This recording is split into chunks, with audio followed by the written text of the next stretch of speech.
Assalamu alaikum. Bismillahir Rahmanir Rahim. Today is the second lecture of the series of lectures on advanced computer architecture. The theme of today's lecture is quantitative principles of computer design and architecture. First of all, I'll give you a review of our previous lecture. Following this, we will discuss how the growth in the processor design took place. Then we will talk about the performance, which is key to the basics of quantitative principles.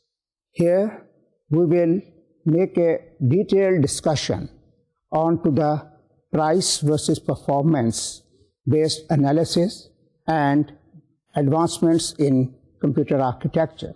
Having discussed the price performance discussion, we will make a discussion on the CPU performance, its matrices, that is, what are the features and components with the help of which we can measure the performance of a microprocessor, and then the computing system.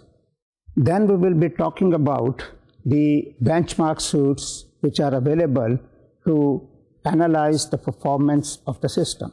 Now, regarding the previous lecture, we first of all considered the design of the computing systems, how architecture is different from computer organization. We said that architecture refers to those attributes of the computer which are visible to the programmer.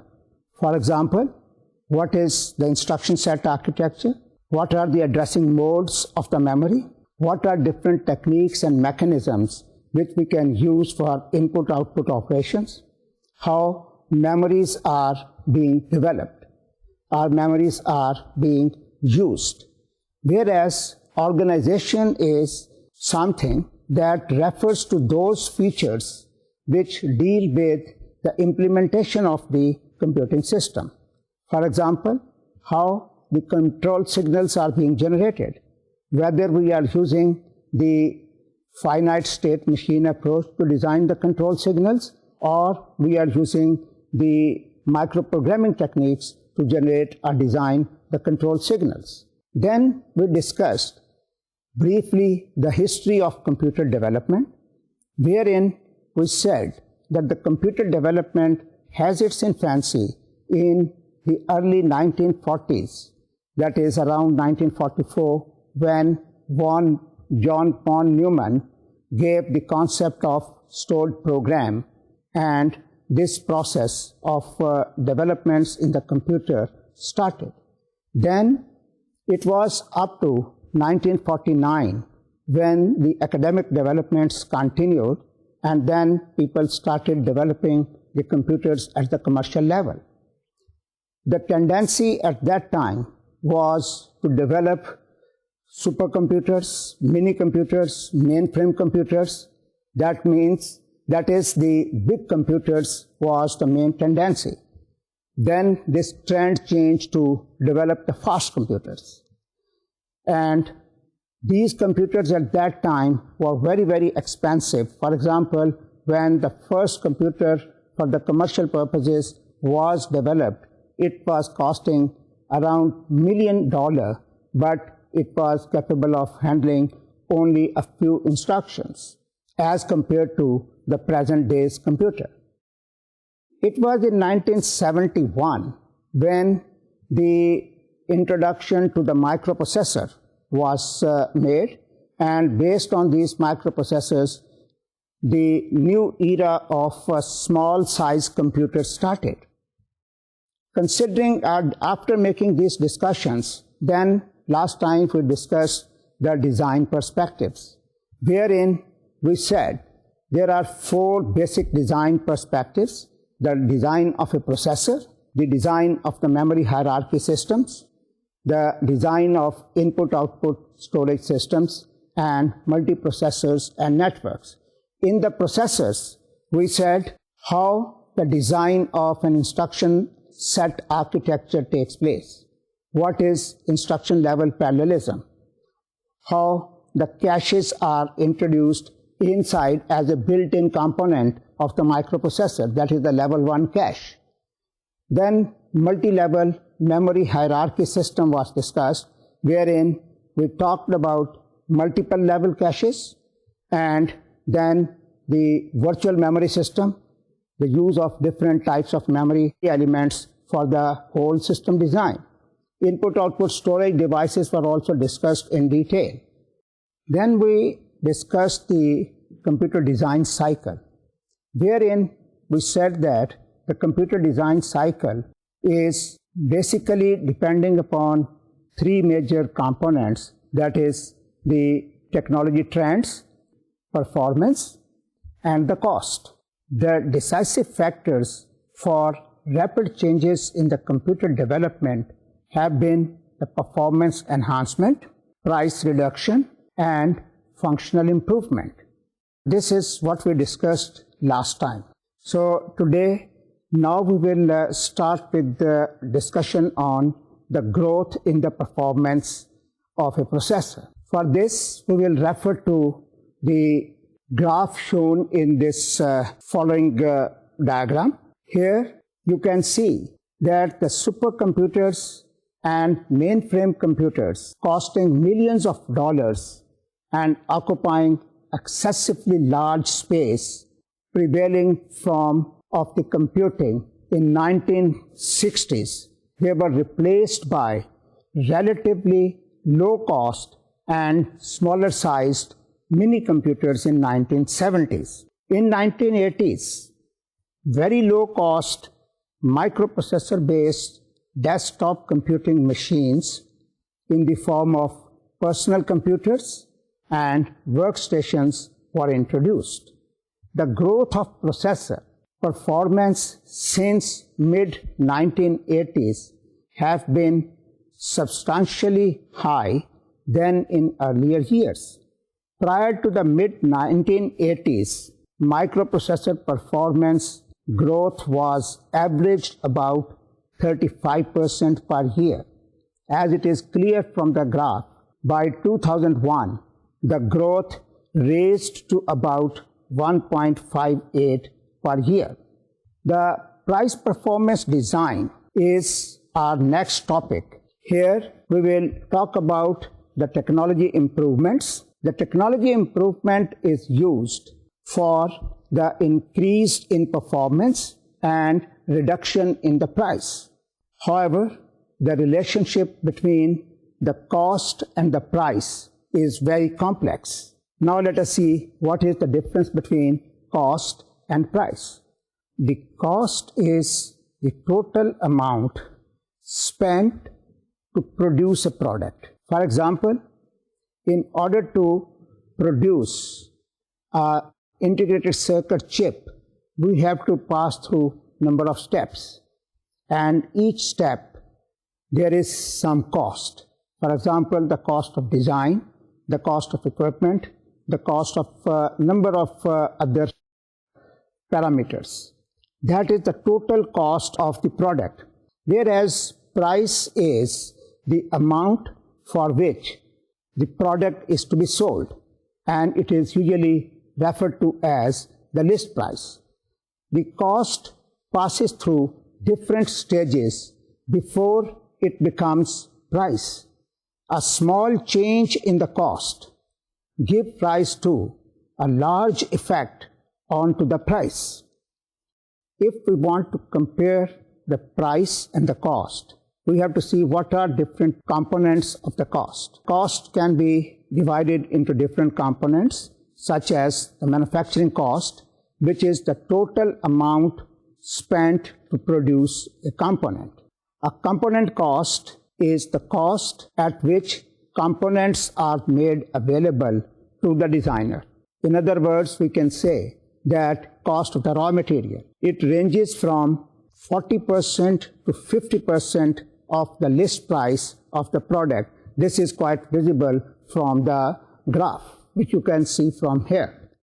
The other costs are the recurring costs, such as the cost of the labor, the purchasing of scrap, warranty, etc., and it ranges from 4% to 16% of the list price.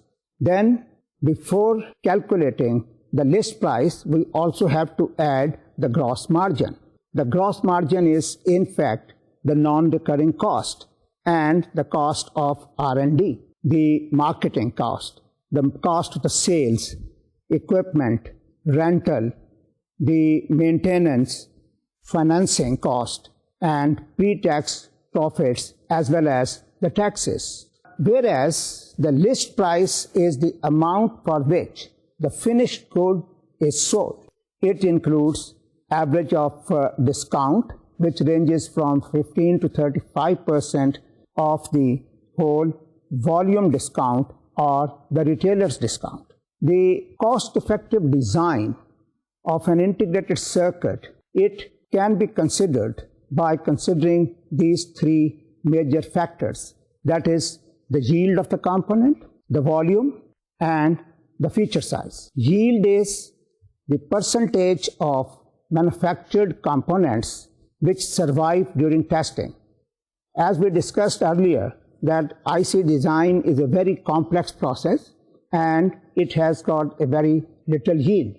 Therefore, yield has to be taken into consideration while talking about the overall cost of the design.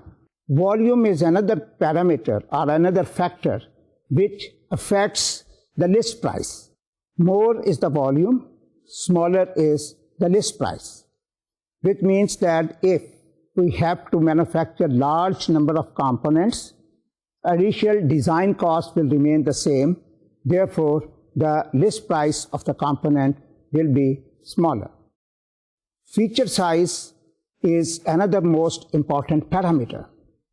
Feature size is known as the minimum size of a transistor or of a wire which is running either in the X direction or in the Y direction, and it is basically determined depending upon the type of the technology which is to be used for the design of a system or design of a transistor. The latest trends in the developments of electronic circuit design, they have very much affected the overall feature size of the component. And with the change in the feature size, actually we are also getting enhancement in the performance. For example, reduction in the feature size from 10 microns in 1971 and from 0.18 in 2001, it has resulted in quadratic rise in transistor count, linear increase in the performance, 4-bit to 64-bit microprocessor. Desktops have replaced the time-sharing machines. So these are all due to the enhancement in the feature size of the device. The cost of an integrated circuit further depends upon number of components, which we are going to talk about now in more details. The integrated circuit manufacturing basically passes through number of stages. These stages may be divided into two parts, that is the design stage and the manufacturing stage. Design stage has got number of stages which we will be talking about at a later stage, whereas at this time, from the cost point of view, the most important is the manufacturing stages. The manufacturing stages are one where, first of all, we grow the wafer. The wafer growth is a complex process where molten silicon is passed through different molds and it is converted into ingots, and those ingots are then purified and cut into small disc, where disc is called a wafer, and this wafer is then subjected to the testing. Once a wafer has been tested, then we make a die or we transfer the actual integrated circuit onto the wafer, And this is the real fabrication process, which passes through number of masking stages, where the layout of different layers that is transferred onto the silicon, and then each integrated circuit is diffused or is transferred onto this silicon wafer in the form of a die. Once a wafer is ready, after having the dies made onto it, then it is chopped into small chips, which are usually square in dimension, and then these dies are packed in the form of a chip. Once the die has been packed into a plastic encapsulation, it is once again subjected to testing. The testing of an integrated circuit at different stages is very, very important, because we cannot design or complete the fabrication process without testing. So in this whole process, basically the wafer is passing through different stages, and it is in fact affecting the overall cost of the system, because at different stages, when different parts of the system are found faulty, they are removed and they are not counted towards their design, counted towards the circuit actually available for use. So with this much discussion about what is the design steps, now let us see what is a die and how it is affecting the cost of the die, or how we can calculate the cost of a die. Die is the square area of the wafer containing the integrated circuit. See in this diagram that while fitting the die onto the wafer, the small wafer area around the periphery goes wasted. This in fact gives us small reduction in the overall number of dies which can be made onto this area, and it also affects the cost of the die. The cost of a die is determined from the cost of a wafer and the number of dies which fit on a wafer and the percentage of dies that work, that is the yield of the die. So once we are familiar with how the number of dies are fitted onto a integrated circuit chip, the cost of an integrated circuit can be determined as the ratio of the total cost, where the total cost is the sum of the cost of the die, cost of testing, cost of packaging, and cost of final testing of the integrated circuit. Then its ratio is determined to the final test yield. It gives us the overall cost of the die. So this is shown, as you can see now from here, that the cost of an integrated circuit is the die cost, testing cost, packaging cost, final testing cost divided by the final test yield. Now once we know the cost of the die, then the next step is to find out the cost of the die.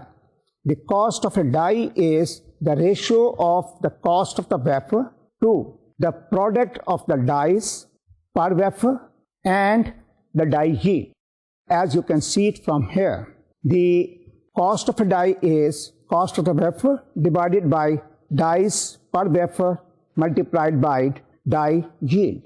The other most important component which is to be studied is the number of dies per wafer. The number of dies per wafer is determined by dividing the wafer area. Here it is important to note that the wafer area is in fact the actual useful area, which is the total wafer area minus the area which is wasted around the periphery, because a complete die cannot be made along the periphery, because peripheries of a wafer is always in a circular shape.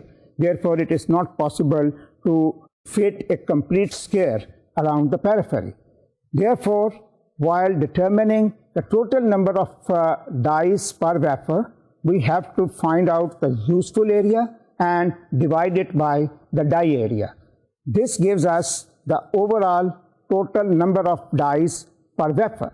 So this thing is, now you can see it, overall dies per wafer is equal to pi times the wafer diameter divided by 2 whole square, which means assuming that wafer is a circular one, therefore the surface area of the wafer is pi times the radius square and divided by the die area. But from this we have to subtract the area which is going wasted, and this area is pi multiplied by the wafer diameter divided by square root of 2 times the die area.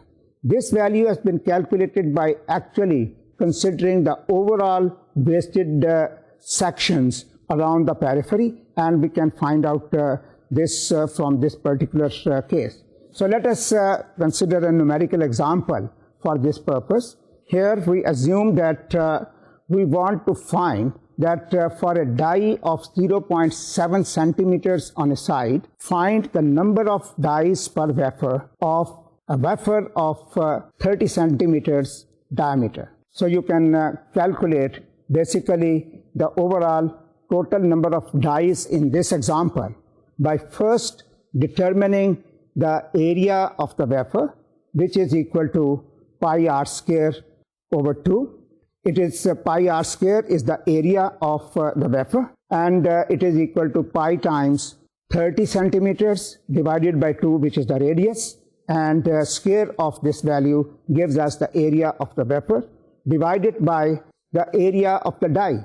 In this particular example, we are saying that die, one side of a die is of 0.7 centimeters, therefore the area of the die is 0.49. The wasted area is, as we discussed previously in the formula, that it is pi times the diameter divided by under square root of 2 times the die area. And this gives us, in this particular example, that is the total number of dies on the wafer will be 1347. Once we have determined the die area, now let us see how the die yield affects the overall design. The die yield is the fraction of percentage of good dies on a wafer number, whereas the wafer yield is the account for completely bad wafers so need not to be tested. Wafer yields corresponds to a defect density by alpha, which depends on number of masking level. As we simply talked about this, that manufacturing process of an integrated circuit is accomplished by transferring number of masks onto the silicon wafer. The number of masks at different levels, they are used for etching purposes, for diffusion purposes, and for all such activities. Therefore, that also very much affect the overall yield of the wafer and yield of the integrated circuit. For this purpose, we can consider an example, and the empirical formula for the die yield is as it is shown over here. You can see that it is wafer yield multiplied by 1 plus defects per unit area multiplied by the die area divided by alpha whole power of minus alpha.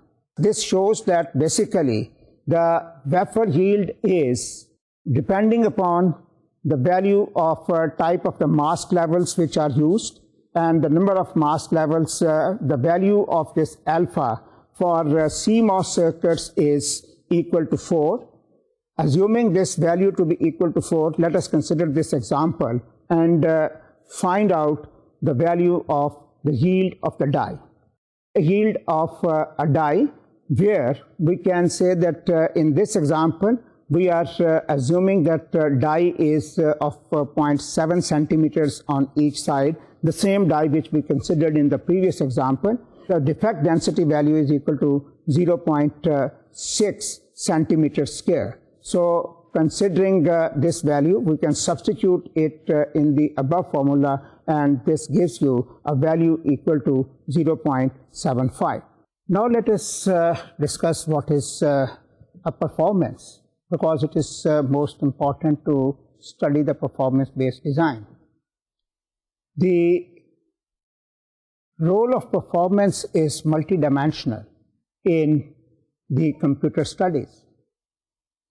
For example, for a single user, the performance of a computer may be determined only by the time taken to execute a particular program.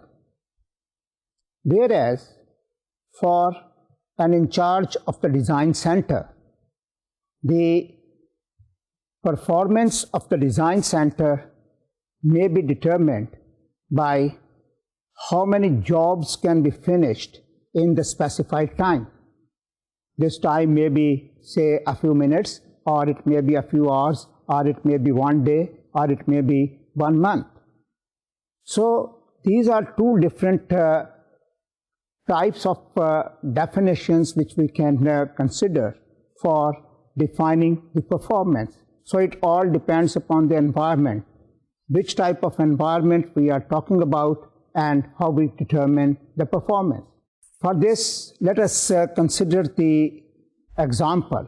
Suppose we want to transfer 2,400 students from Lahore to Islamabad.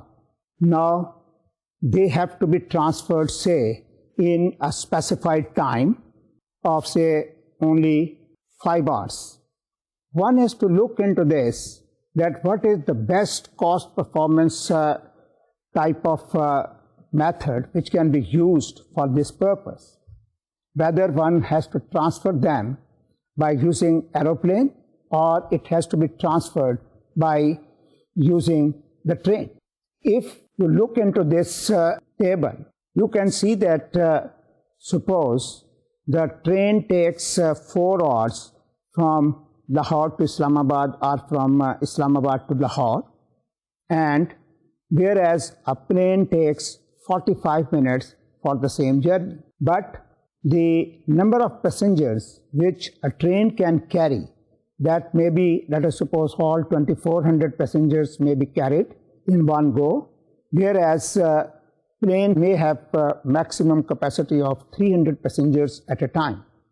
So this means the total time required by the train will be equal to 4 hours, which is the maximum time for travel from Islamabad to Lahore, whereas the plane have to have, say, in this particular case, 8 trips, and if one trip is taking, say, 45 minutes, and then including the takeoff time and some landing time also, then it may take total 6 hours for this whole process to complete. So considering all these factors, and also at the same time, if the cost per passenger is also included, the cost on the train is 300 rupees, and the cost on the plane may be equal to, for one-way journey, may be equal to 3,000 rupees. So considering these factors, it shows that the performance of the train in this particular example is much better as compared to the cost performance on the plane. Even if we know that plane is faster as compared to the train, but the throughput of the train is better in this particular case, whereas if only 2 or 3 students have to travel from Islamabad to Lahore, then in a limited time, then in that case, the performance of the plane will be better. So this shows that performance is in fact relative. Sometimes we measure the performance in terms of the time only, that is the execution time of the particular program, and sometimes we measure the performance in terms of throughput, that is how many jobs have been finished in a specific time. So this is one way to measure the performance of a system. So now if we transfer this example to the performance measurement of a processor, we can refer to this slide, and you can see that in fact the performance is to be taken up at different levels of the overall system. For example, it is shown over here that there are 3 stages. That is, instruction set architecture is the basic. The compiler and application language used, etc., that performance depends upon millions of instructions per second or millions of floating point instructions per second which can be executed by a particular processor. Whereas if we consider the hardware side of the microprocessor, then we have to see what is the clock rate and how many megabits or megabytes per second can be passed through the data path and the control unit of the system. Now we will talk about different aspects of CPU performance. The CPU performance depends upon what is the program, what type of compiler we are using, which instruction set architecture we are using, what is the overall organization of the system, and what type of implementation technology is being used. These 5 parameters, they affect the overall performance at different levels in the performance analysis.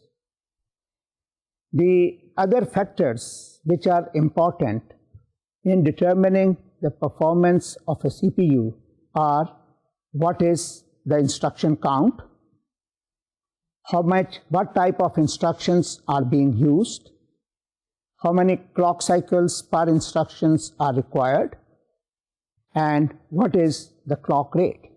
This table shows you the relationship between the program, compiler, instruction set, organization, technology, and corresponding to them the instruction count, clock cycles per instructions, and clock rate. Program is directly the number of instructions to be executed to solve a problem. So this means that program determines the instruction count, that how many instructions are there in a program. The compiler, the performance of a compiler very much depends upon the number of instructions. More is the number of instructions, more compilation time will be required. Small is the number of instructions, small compilation time will be required. The instruction set architecture, it basically affects both the instruction count as well as the clock cycles per instructions, because it all depends upon how many different types of instructions are available in the architecture. For example, you know this thing from your previous knowledge of assembly language programming, that if you have to write a small program to exchange data from one register to another register and vice versa, then if there is no exchange instruction available in the instruction set architecture, you have to use 3 move instructions. First, to transfer or move the contents of one register into a temporary register. Then you move the contents of the second register into the first one, and then from the temporary register into the second register. This way, we can complete the exchange of data from one register to another register, either by using only one instruction exchange or by using 3 move instructions. So this shows that in fact it very much depends upon the type of the instruction set architecture. The second factor is the clock cycles per instruction. It also very much is determined by the instruction set architecture. For example, depending upon the instruction set architecture and then the implementation, we can find out how many cycles, clock cycles are required to execute one instruction. For example, if the instruction is a simple register type instruction, then it requires only 4 clock cycles. Whereas if the instruction is a memory reference instruction, then it requires 5 clock cycles. Similarly, if the instruction is a control instruction, it requires only 3 clock cycles to execute an instruction. So this way, basically, we can say that the instruction set architecture affects or determines the number of instructions in a program at the assembly language level or at the machine language level, and the number of clock cycles to execute each instruction. Similarly, the organization determines the clock cycles per instruction and the clock rate. The clock cycles per instruction basically are determined what type of organization in the data path has been used. For example, if it is a single cycle architecture, then it requires only 1 clock cycle to execute a complete instruction, to fetch and execute a complete instruction. Whereas if it is a multi-cycle architecture, then it requires 4, 5, or in control instructions, 3 clock cycles to execute an instruction. Similarly, if it is a pipeline architecture, then it has got absolutely a different scenario, which we will be talking about later on in some more details. The organization is also affecting the clock rate, because how different parts inside the data path as well as in the control section, they are arranged and placed, and what type of algorithmic strategies are being used to execute the instruction, that very much depends upon the number of clock cycles, length of the clock cycle, and the clock rate ultimately is determined by that. The technology also is affecting the clock rate. For example, in the old transistor logic technology, that is the TTL technology, the clock rate was very small as compared to the CMOS, which has been now in the range of clock rate, which permits us to use the clock rate even up to megahertz for a particular system. So this gives us the total number of cycles per instruction. They very much depends upon different parameters, and therefore the clock cycles per instruction can be determined as it is equal to the clock cycles for a program divided by the instruction count, which is in fact equal to the CPU time multiplied by the clock rate divided by the instruction count. Similarly, we can also find out the instruction frequency, which very much affects the instruction count. This you can see from this following expression, that is for instruction mix, the relative frequency of occurrence of different types of instructions is given by frequency of instruction count for an ith type of instruction is equal to the instruction count of ith instruction divided by the total instruction count. If we make use of this concept of the instruction frequency, then instead of calculating simple number of cycles per instruction, we have to find out the average cycles per instruction. The average cycles per instructions can be determined as it is given in this following expression, that is the clock cycles per instruction is equal to 1 over the instruction count multiplied by the total sum of instruction count multiplied by the clock cycles per instruction, ranging from the value of I from 1 up to n.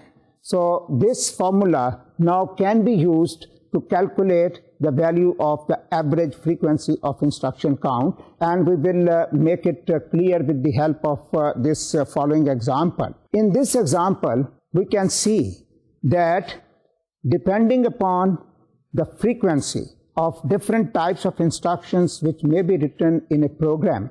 For example, in this case, we are assuming that our program has got arithmetic and logical instructions, which is 50% of the total instructions, which are occurring 50% of the total instruction. Load instructions are 20%, whereas store instructions are 10% and branch instructions are 20%. Now, if for an arithmetic and logic unit type of instructions, they have got require only one instruction cycle, load instruction requires 2 cycles, store instruction requires 2 cycles, and branch instruction requires 2 cycles, then the clock cycle per instruction is 0.5 for the arithmetic and logic instructions. It is equal to 0.4 for the load instructions, 0.2 for the store instructions, and 0.4 for the branch instruction. This gives rise to the total sum of 1.5 total clock cycles per instructions for the ith instruction.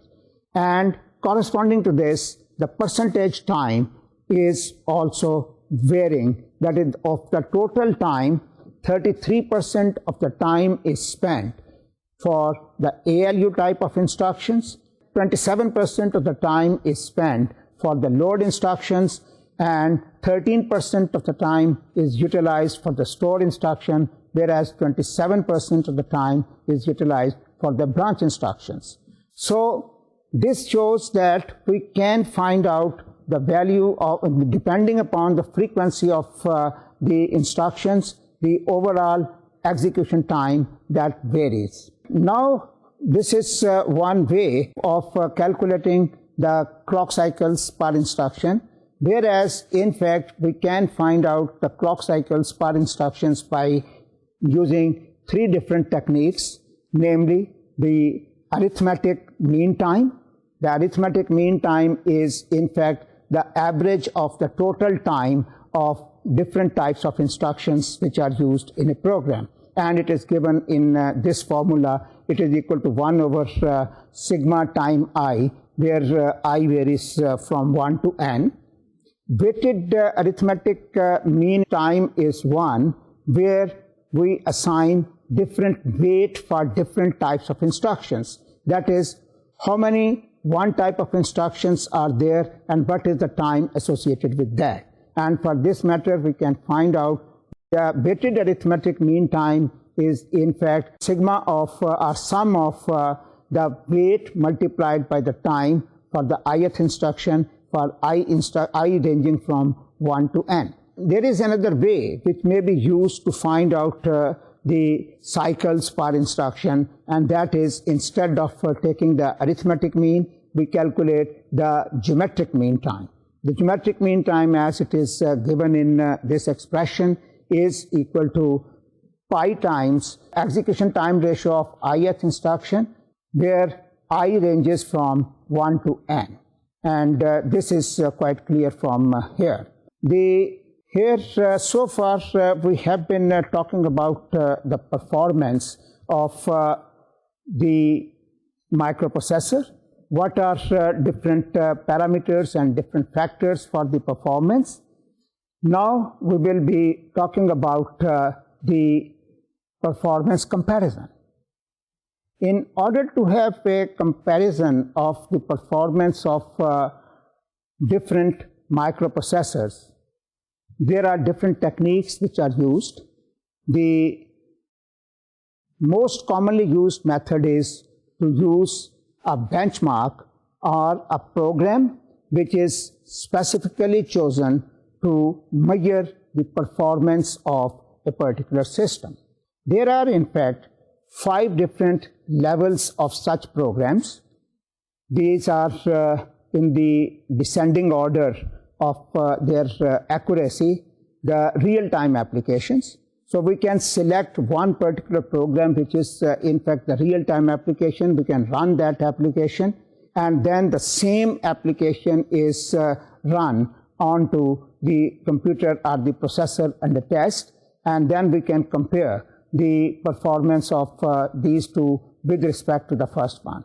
The second is modified application. The modified application is one where instead of having only one particular application, we can develop some modified form of the application, and we can make this as a reference, and you can measure the performance of your own user's program with respect to that.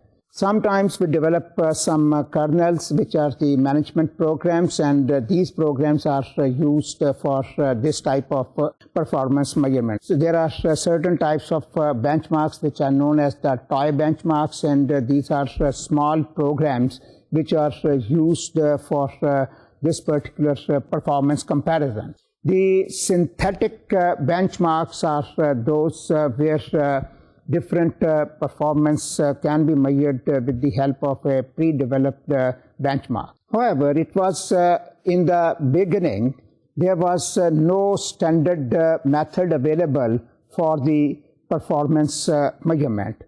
But it was in 1989 when System Performance Evaluation Corporation, that is SPEC, was developed. And this is an organization which developed certain benchmarks for the performance measurements. They were used as standard benchmarks for the performance measurement. In the second round of the SPEC development in 1992, the SPEC integer 92 was introduced, which is 6 integer programs were used for this purpose, and they were used as the standard programs and used to measure the performance of the system under test. Whereas in the third round, that is in 1995, the new set of performance measurement benchmarks was introduced, and these benchmarks were useful for 3 years. The single flag setting can be used for all the programs and to test the performance of these things. So with this discussion, basically we have today talked about a number of concepts, and I will now give you a brief summary of, before concluding, I'll give you a brief summary of whatever we have discussed today. Today, we first of all talked about what is the performance, how a performance can be measured, then what is the execution time, that is the effect of time on the performance measurement, and what is the difference between time-based performance measurements and throughput. Then we also talked about die cost, the cost of the integrated circuit, the yield to die, and how it affects the overall performance of the system. Then we also talked about the clock cycles per instruction. Based on the clock cycles per instructions, we said that the clock cycles per instruction, in fact, is used to find out the overall performance of the system. And at the end, we talked about benchmarks, and we found that basically the execution time is the basic component or basic requirement to find the performance of a system. So now today I will conclude my discussion with these words, and I say you Khuda Hafiz till next time. Thank you.